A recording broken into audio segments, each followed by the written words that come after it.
A lot of women don't know what vaginal trauma is. Vaginal trauma can be rape, it can be a difficult birth, it can be painful sex, it can be painful periods, it can be so many things when it comes to our yonis, really.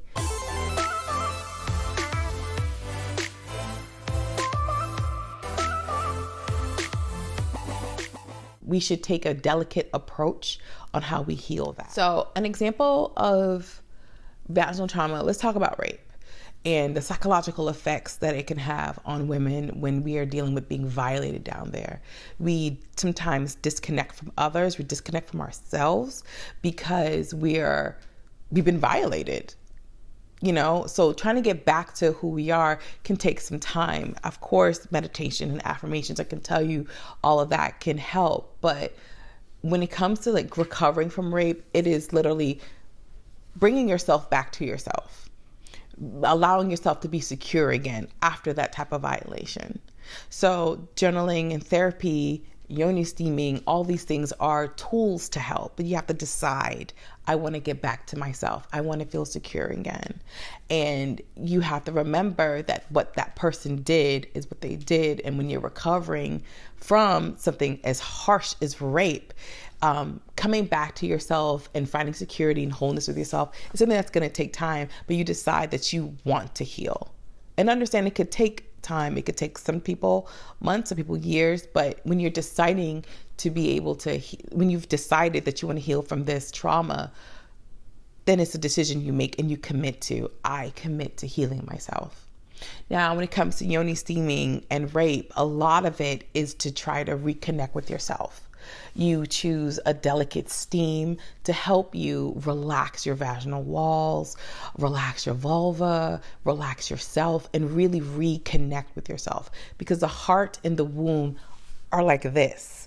When you are raped and violated in that way, they rip apart, and bringing them back together is critical in keeping ourselves in one, because we were together. We have to connect with ourselves in order to grow and be as women. Praying, I'm big on praying to reconnecting with yourself after surviving a traumatic thing as rape. Again, if you're going to use a Yoni steam, find one that's fairly delicate. The Queen steam is best if you're going with me, but ask your herbalist or your Yoni steam practitioner for a delicate steam that helps balance those hormones and stress levels as well. Make sure the herb blend that you have specifically is there to reconnect yourself and be delicate enough for your womb to reconnect with the heart. That's what you need. And again, believe that you can heal.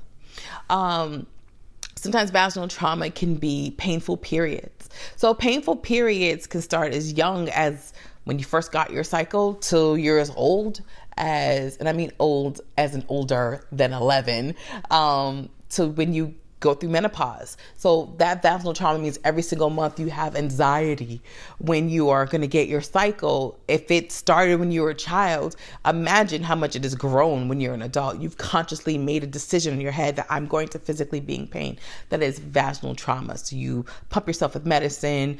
Maybe you put some heat over your stomach, but you keep thinking in your head, I am going to be in pain. I'm going to be in pain. That is trauma.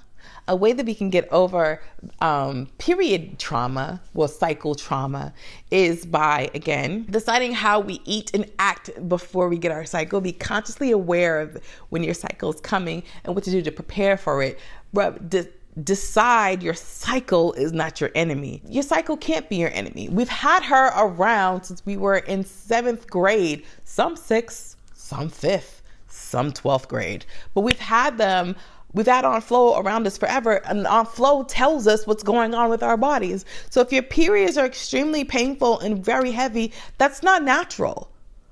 So that means you need to do something more than taking medicine to pumping your body with medicine in order to try to heal it. So that type of trauma that goes on and on, it's going to take some time to unravel. And you have to really kind of change your mindset when it comes to your period. So if you are bleeding heavily and you're in pain, considering what you're eating to help with the womb. For example, you can use I think it's cacao powder. It helps a lot with cramping. teas, Yoni teas are excellent. Give mine a try. They help a lot of women with their excessive cramping during the cycle to eliminating it. Yes, I said eliminate, and I said it confidently too. Yoni steaming prior to your cycle and committing to it. So you can't just do it one time and then think the next 12 months my period will be fine. You have to really, really commit to it. And also being aware of what you're eating the week or two before your cycle, because sometimes if we're eating certain things, it causes our uterus to contract a lot. Also learning what's going on to cause the cramping. It would be very ideal for you if you've got fibroids, if you have PCOS, if you're dealing with endometriosis, and trying to find ways to heal that. Helps with the trauma of getting your cycle every single month. A big part of womb trauma is having rough sex.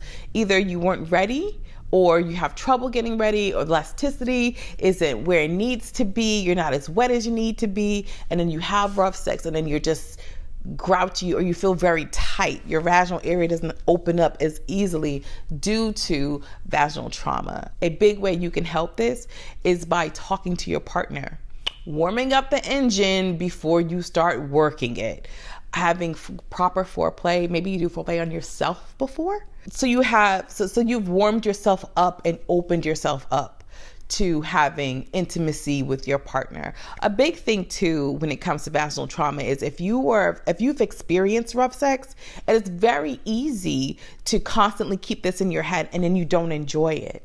So you just assume this is how it's going to be with yourself and your partner, when that's not true. Just like heavy periods are not natural, rough sex is also not natural. That means something's going on between yourself and your partner, or just yourself. So perhaps you can do some Yoni steaming to help loosen yourself, not loosen, but like loosen yourself as in relaxing more prior to being intimate with your partner. Maybe you can, again, do stuff with yourself, because that helps warm up the engine. Talk to your partner about foreplay. And then when you're opening up yourself to make love, welcome your partner in you. That's a big part of healing yourself, is welcoming your partner in you and not thinking to yourself, this is going to hurt. It is not going to hurt. You decide, this is going to be pleasurable. I welcome my partner in me. I welcome intimacy. I welcome happiness and enjoyment. Surgery of any kind. If we are dealing with, I know when I had my fibroid surgery, I didn't want to be touched. There's an episode of Girlfriends. She had her fibroid surgery too, and she just was never in the mood. I can understand that, because after I had my fibroid surgery, I didn't feel sexy. I felt weird. I had a cut underneath my stomach, so then I felt a little self-conscious. Not like I had a rock hard ab stomach anyway, but now there's a cut there on my little pudgy belly. So I am not feeling like myself. One way I recovered from this vaginal trauma is by taking like baths. So when I was in the bath, I would have, like a baby, I'd have a bath bomb in there. Sometimes I would just soak in warm water. I would just have my candles around me, play soft music, and just breathe. It helped me recover from this vaginal trauma because, one, I knew that the surgery was needed to assist me with not having bad periods, fertility wise, things like that. But I just didn't feel like myself, and giving myself that weekly self-care of having a bath, just a bath once a week. Sometimes it's a bubble bath. I love bubble baths. Or just warm water with some Epsom salt and just relaxing. Those baths made a world of a difference in healing my vaginal trauma. Yeast infections, BV, and STDs are also things that cause vaginal trauma. Well, why wouldn't they? Because these are things that dry you out. It gives you physical pain. It gives you itching. It's everything that we just cannot stand. So obviously, sometimes it requires some medicine to get over some STDs. It requires some cream, some extra Yoni steaming, things like that you have to physically do. But it doesn't mean that you're not going to have any trauma. The second you think you have an itch, like your brain immediately goes to that. And then you may have a negative reaction to it. Those things can lead to depression. If I've recovered from having some type of yeast infection, BV, or an STD, I have to mentally allow myself to heal from that and make better decisions to avoid it again. So instead of holding on to that vaginal trauma of having to take medicine or Monistat or something like that to rebalance my pH, I have to welcome this mistake and welcome what I'm doing to not make the mistake again. Another thing you want to consider, and when you're recovering from those type of vaginal infections, is moving forward. Once you're confident about not going back to that or living with a possible permanent STD, is acceptance and healing. So when you've decided to heal yourself or accepting where you are, it opens you up to love and accepting love. When you've accepted this love, you are less likely to be depressed over whatever infection that you've gotten. You're less likely to overeat or binge or react on this depression. You're more focused on, or you should be more focused on, balancing your pH and your hormones so that your vaginal trauma does not haunt you or weigh heavily on you. This does not define you. You're just here. You will heal from this infection, and believe that you will heal from this infection. Giving birth is another form of vaginal trauma. So a lot of women, after they've given birth, they've got all kind of tears while the baby is being held in their arm, and the pain can sometimes go away. There's the afterwards, right? When you pee differently, you're trying to, again, rebalance those hormones. A lot of times dealing with postpartum depression, all comes from vaginal trauma that can be healed. Again, you can do it by accepting your body and thanking your body for helping you give birth, carry as far as you've carried, rebalancing your hormones and giving yourself time to, accepting any postpartum depression and deciding that you will get through it, helping you mentally release what's been weighing on you, preparing yourself for motherhood for the first, second, third, fourth, fifth time. And if you are unable to carry your baby full term, getting to a place where healing, where you either prepare your body again or you make peace with what's happened, but giving thanks for having the opportunity to be able to even carry. A lot of these things can help with a lot of postpartum, and postpartum does not just happen when women give birth. Postpartum happens after you've miscarried. Postpartum can happen even after your third or fourth child.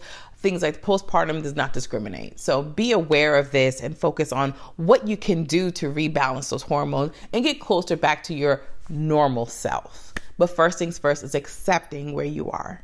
There's so much more that goes into vaginal trauma, but these few things that we just talked about are things you can focus on healing and getting closer to your real natural self.